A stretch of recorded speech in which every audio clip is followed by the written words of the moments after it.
Hello! Today we're going to discuss what is spina bifida, its pathophysiology, what are the signs and symptoms, the diagnostic tests, the treatment, prognosis, nursing care and intervention, and patient education. What is spina bifida? It is the most common congenital defect of central nervous system, and there is an imperfect closure of the spinal vertebrae. It is a neural tube defect which is characterized by malformation of the spinal cord of the fetus while in utero. It has two forms, the occulta, which means hidden, the cystica, which means a sac or a cyst. Let's now proceed for its pathophysiology. It is a neural birth defect and it occurs when the bone of the spine don't form properly. It can be mild or severe.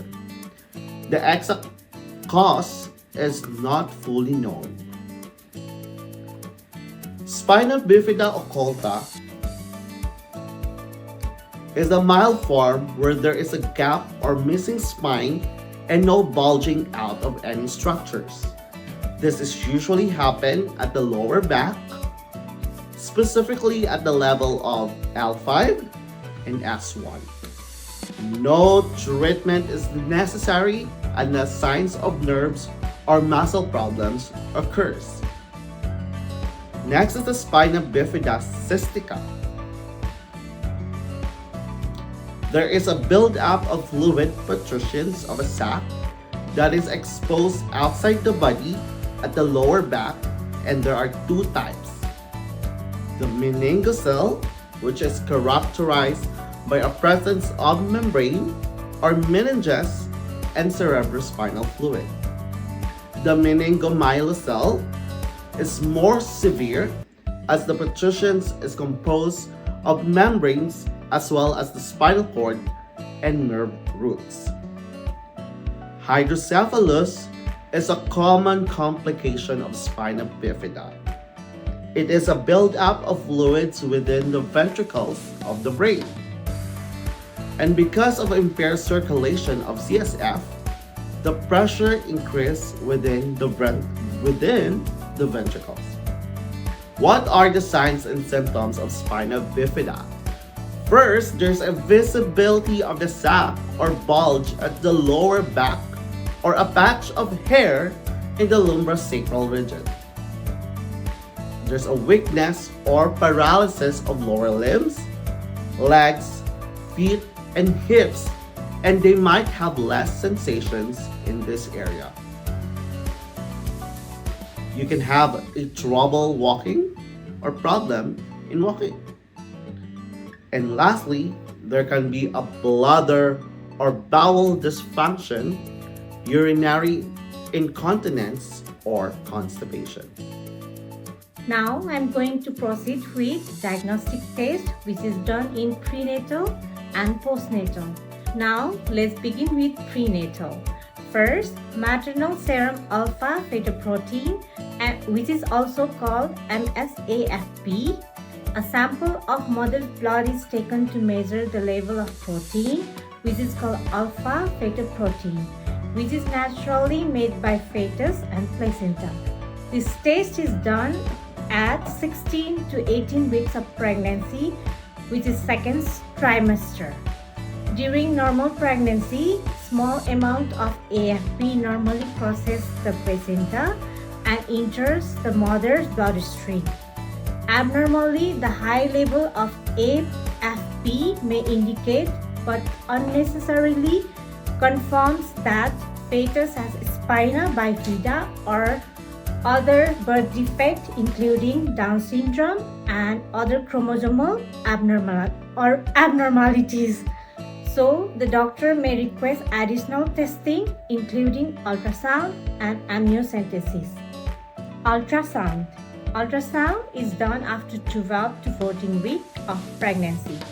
Ultrasound cannot identify every structural problem in developing babies, so in some cases of spina bifida, in mild forms may be missed like occulta, and closed neural tube defect. Problem with fetus, spine may be spotted through imaging. Then next one, I'm going to tell about amniocentesis. A sample of amniotic fluid that surrounds the fetus is removed and tested for protein level that may indicate a neural tube defect and genetic abnormalities. Now we'll begin with postnatal diagnosis, X-ray and ultrasound. Closed neural defects are often spotted at birth due to abnormal fatty mass, tuft, or clumps of hair or simple or birthmark on the skin, dimple or birthmark on the skin at the site of spinal malformation. Spinal occulta is usually found when X-ray is done. In rare cases like myelomeningocele and meningocele are not diagnosed during routine prenatal tests. The baby will be diagnosed when it is born with a bubble on its back. Babies with meningomyelocele and closed neural tube defect may have muscle weakness in their feet, hip, and the leg, resulting the joint dysformalities first noticed at the birth. In mild cases of spina bifida, is detected postnatally using ultrasound and X-ray imaging, CT scan, and MRI. Doctor may prescribe magnetic resonance imaging, which is called MRI, and computed tomography, which is called CT scan, to get clearer view of the spinal cord and the vertebra. To evaluate for the hydrocephalus, CT, MRI, to look extra cerebrospinal fluid inside the brain. Treatment. The main idea of treatment for spina bifida is close to protrusion and managed on common symptoms. Meningomyelocele and meningoceles require surgery to close the spina bifida shortly after birth to prevent infection like meningitis, inflammation of the meninges linked to bacterial infection due to open environment. Infants with meningomyelocele usually have hydrocephalus, so surgery is a must to drain excess fluid from their brain into their abdominal region. This is done to prevent further pressure in the brain that causes brain damage. What we should be careful with the shunts is that they may get clogged, infected, or disconnected. Follow-up surgeries and treatments include surgery that improves alignment of their feet, legs, or spine. Habilitation program minimizes child's disability and put constructive use on affected body parts. Keyword is to learn and not relearn. Bladder dysfunction may begin after birth. As an intervention, surgery or medication may be used to prevent renal failure. Close follow-up checkup to develop safe bowel and bladder program will follow shortly. Surgery of putting an artificial urinary sphincter to prevent urine dribble and medications such as oxybutyn chloride can be given for increased space in bladder. They can also be bowel trained by promoting timed bowel movements, which is scheduled, help with avoidance of social issues due to bowel schedule. They can also be given suppositories. Children who have delayed mobility can be referred to physical therapists. They may also require assistive devices like braces, walkers, crutches, and wheelchairs. Prognosis. It is extremely varied and unpredictable.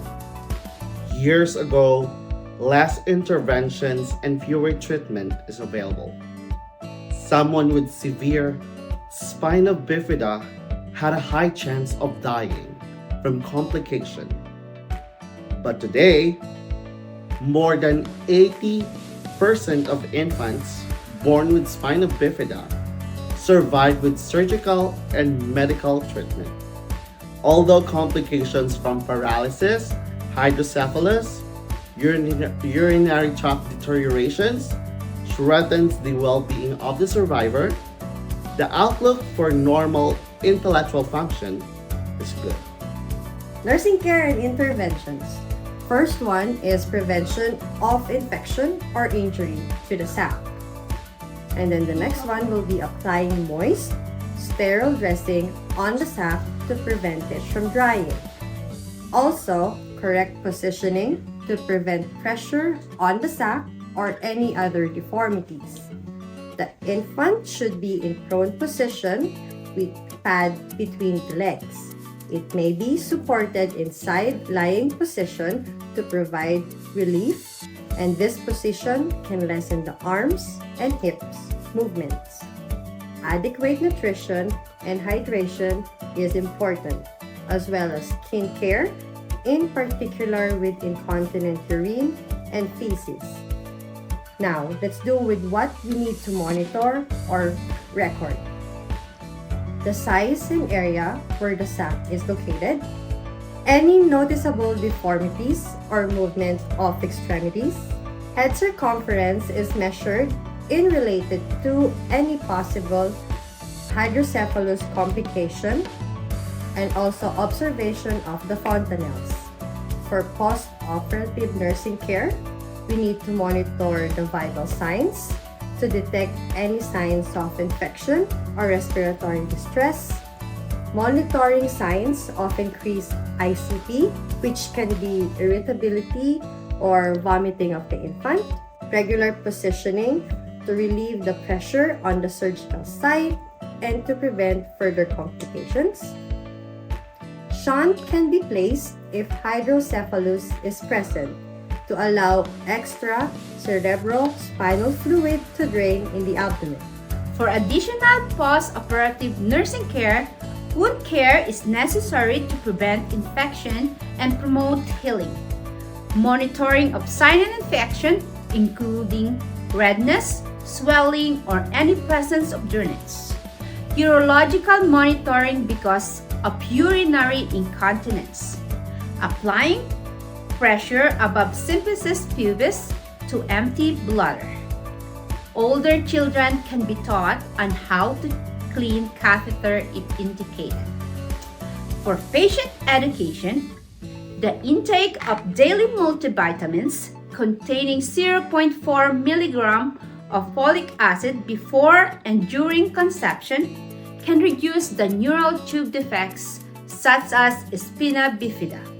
A higher dose of folic acid may be prescribed if the mother has a previous history of giving birth to a child with neural tube defects. For food with high folic acid, like dry, dark green leafy vegetable, yolks, fruits like banana and citrus and papaya.